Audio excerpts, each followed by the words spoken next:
Support the great work of the Strike 7 Sports Saints discussion section by purchasing licensed NFL fan gear. Items range from Saints hats, jerseys, t-shirts, socks, and so much more.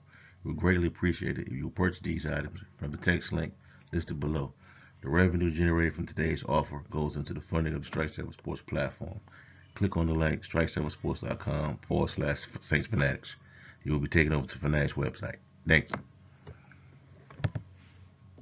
Tonight, I want to preview Sunday's game for your New Orleans Saints, feet taking on the San Francisco 49ers, a team that the organization, Saints fan base, is very familiar with, dating back to the old NFC West days when the Saints would, deal with Joe Montana, Steve Young, Jerry Rice, John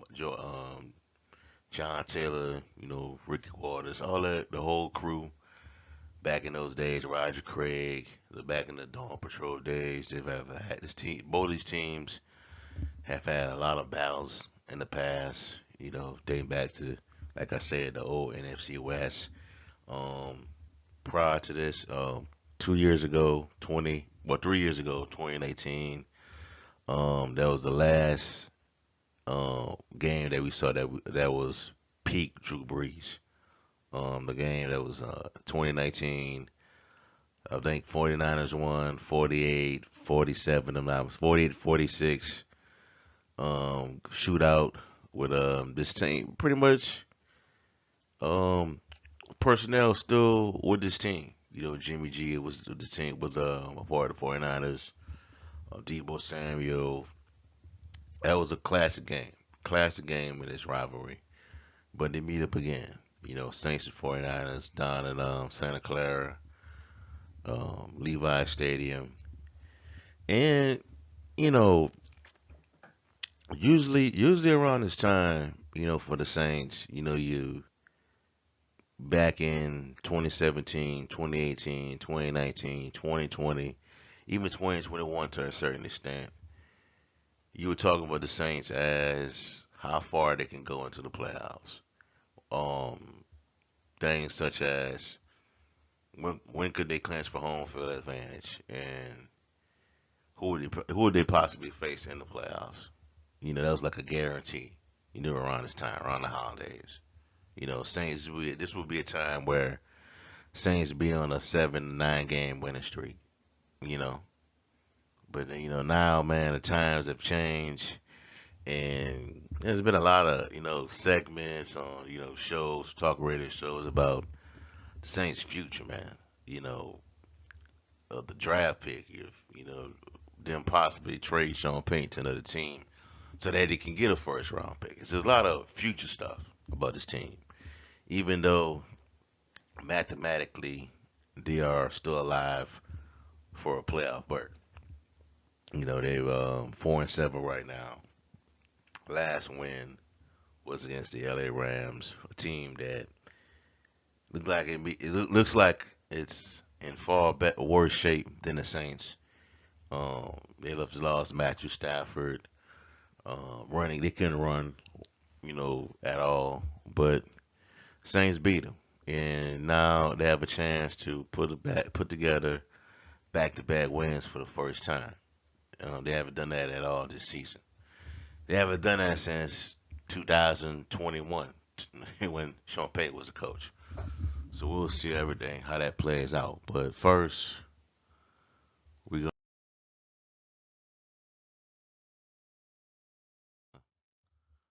go with the look at the things to know about the 49ers. You got stat leaders. You got Jimmy Garoppolo leads the team with top 2,159 passing yards, 15 touchdowns, 4 interceptions, 52.2 QBR.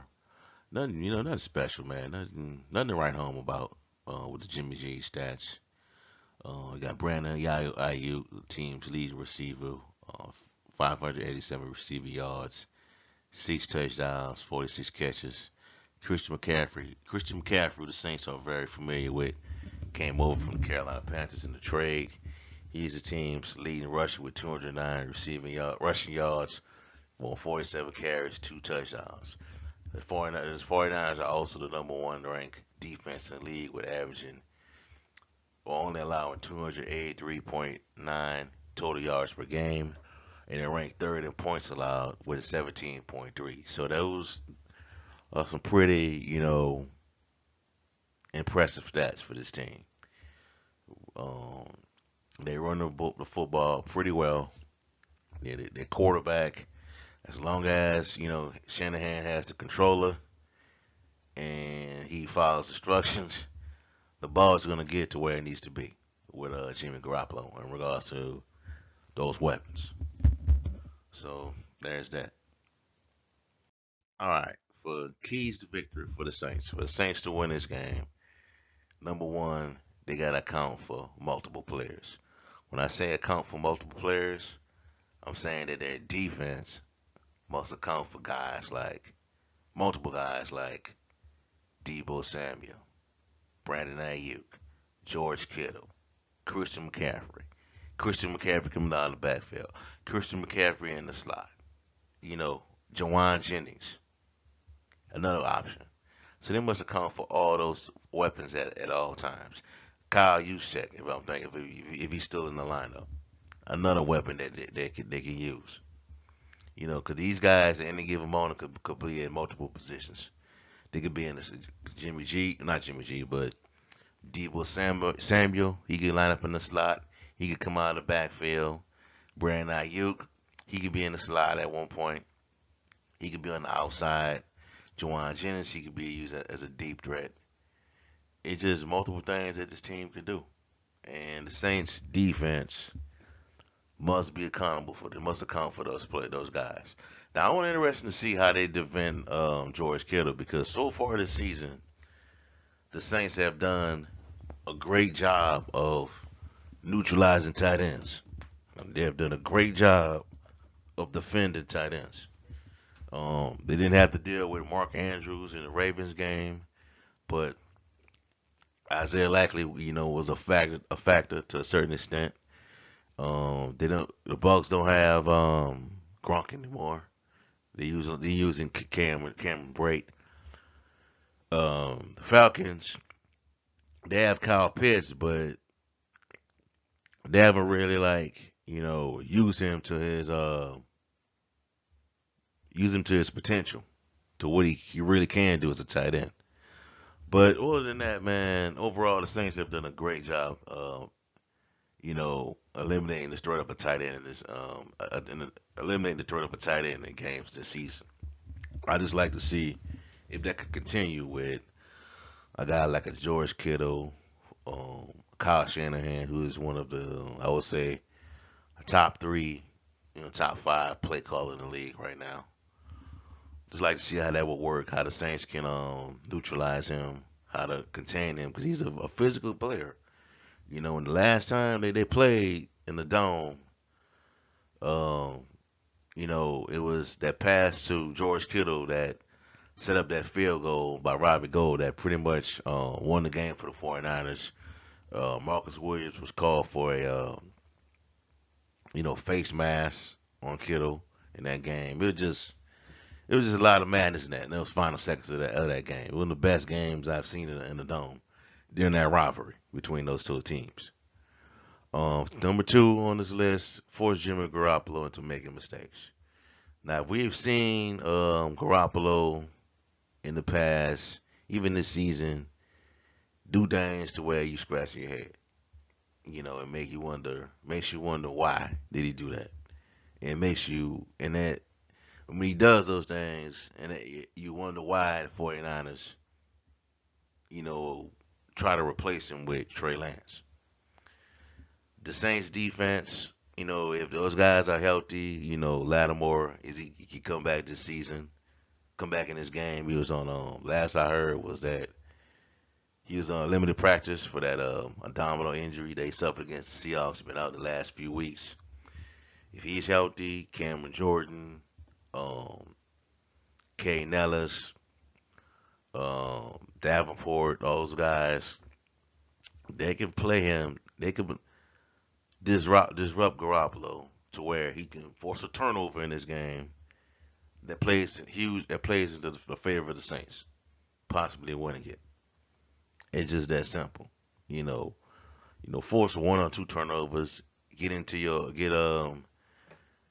flip the field, get into Saints point into their territory, come up with a touchdown or even a field goal.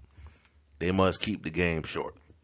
Not short, but they must keep this game low scoring. If you can get it to where you up 6-3, 10-7, 10-3, 14-7 going to the half, or tied 14-14, you in good shape if you're the Saints going to halftime. What you can happen allow is the 49ers offense to go off, exploit mismatches. Don't allow Shanahan to get in his bag. Because if he does, it's going to be a long day. You've seen that already. You saw it with the Arizona Cardinals. Once Shanahan catches on to something with your defense, he's going to exploit it. And he ain't going to stop until that defense adjusts to what he's doing and make a stop. So force Jimmy Garoppolo to make a mistake, man. Force him to make a mistake, capitalize on it, and keep going. Number 3 on this list, Andy Dalton must play mistake-free football. Andy Dalton has not put up back-to-back performances that will give the Saints the opportunity to be successful. He has not done that. One week he plays, good to great. Next week he just looks terrible. You know, we saw it against the Raiders. The Raiders game, he looked great. Next game against Baltimore, turning the football over. You saw it in the Seattle game. Played great against Seattle. Um, Following week against the Bengals, was uptight. Took sacks. You know, turned the football over. Can't do this against the 49ers. Cannot do this against the NFL's number one ranked defense. You cannot do it. He cannot take the sacks. He know he can't do it. Cannot take those sacks. Cannot do things like throw it into triple coverage like he did against the Cardinals. He just can't. This can't allow a lot of things. Throw the ball away, um, and live for another day. Don't take sacks against his defense, man, because you do that, you lose yards, and you get into these situations where you got to punt, give San Francisco good field position, and they're liable to score a touchdown on you. Plain and simple. Dalton cannot allow it. Play mistake-free football. He's gonna have to have his best game for the season to win it, for the Saints to win. That may be him going for 255 and a touchdown. You know, 300 and a touchdown, or 330 yards, 2 touchdowns. Wherever it is to be successful, he's gonna have to do it in this game. You know, he just can't do the things he's done against Arizona, Baltimore, Steelers. He can't play like that. You know, so we'll see. And final and last on this list is the Saints offense must exploit potential weaknesses in the 49ers defense. Wherever Pete Carmichael, you know, man, it be able to identify cracks in that defense along that defensive line. He's gonna have to deploy Eric Kamara in there and be successful, man. Chris Olave going up against their secondary. I believe Shadarius Ward is one of their corners. They gotta exploit it, man. Wherever weaknesses are on this defense, the Saints gotta exploit it. Now, I know that Eric Armstead, their defensive lineman, will be out in this game. I don't know if that's gonna help the Saints on Sunday, but we'll see. Alvin Kamara, is gonna have his hands full dealing with. That's if he. Well, I think he's gonna play. That he said that there was a report that came out that stated that he had an illness. It was illness he was dealing with these last couple of days. Hopefully, he's able to play. He's able to play, but he's gonna have his hands full dealing with Fred Warner and those linebackers. The linebackers that can go sideline to sideline, that are effective in coverage, have the most success against Alvin Kamara. Now, Taysom Hill, if that's the case, Taysom Hill needs to see some touches as well. Do what you get. Maybe you can do what you did against the Rams, where you're using multiple QBs to throw off this defense. And it'll be interesting to see how D'Amico Ryans adjusts, the 49ers defensive coordinator. But you may have to do that in this game. The defense knows what Taysom Hill is going to do. It's just a matter of how they're going to stop it with the quarterback power. Or may even act like he's going to run it and possibly pass it. Those are the type of things they may have to do to win this football game. To control the time of possession. To keep that defense on his heels. To keep them on the field. Tire them out. It's going to have to be a physical game. So these are the four things the Saints going to have to do this Sunday to be successful. The keys to victory. Account for multiple players on the 49ers offense. Force Jimmy G into making mistakes. And in playing mistake-free football. And offense, Pete Carmichael, Taysom Hill, AK, exploit potential weaknesses in the 49ers defense.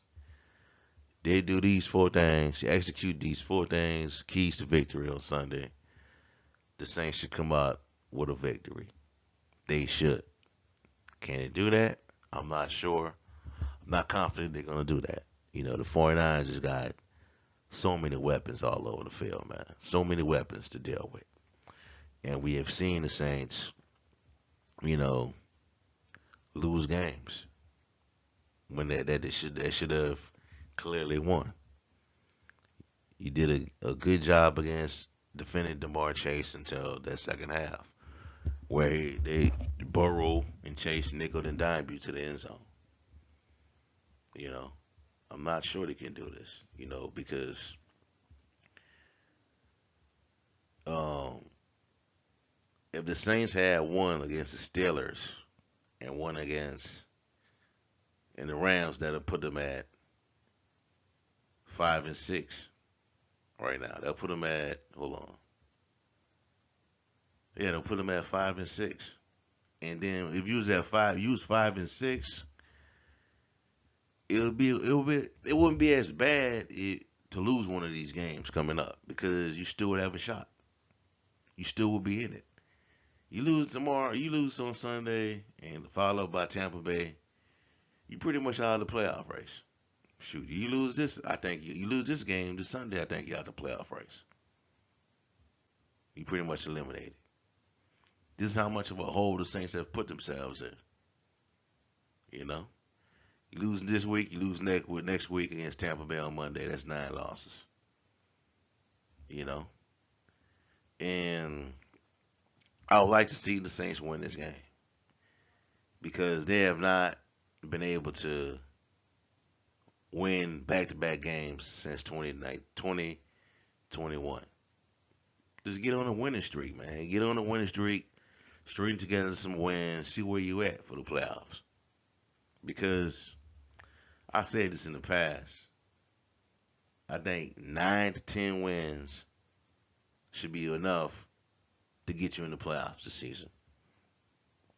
10 should be you should be in with 10. But 9 should be it. 9 gets you in the conversation, just like last season. And the Saints may not be able to do that this year. You know, if anything, you can go. It'd be great if they could go 8-9.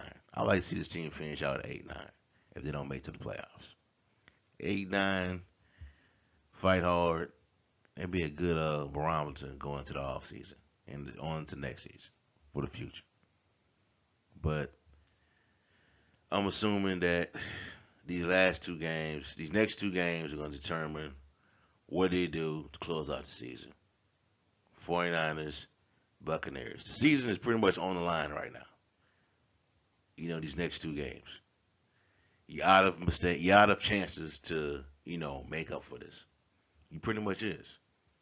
Because you had a chance to make up. You had a chance to gain some ground in the Ravens game. You couldn't do it. Finally, you went to the Steelers, played the Steelers, couldn't do it. Game you should have won. Now you do it against the Rams, and you know you're trying to build momentum again. Can you do it? It's gonna be hard. You know what I'm saying? So we'll see how everything plays out, man. Anything can happen on any given Sunday. I know that's cliche saying, but it's true. So we'll see how that play out on this Sunday between Saints and the San Francisco 49ers. All right, man. You can follow me on Facebook at these platforms at Saint Discussions, on Twitter at Saints DS23, IG Saints Discussions, the website strike7sports.com/Saints. That's all I have for y'all for right now. Give me a like, comment, subscribe to the channel. Let me know how you feel. How you think the Saints are gonna do this Sunday against the 49ers. Also, check out strike7sports.com/Saints. Latest content in the Warren Saints organization. Have a blessed night. Peace. I'm out. Who that?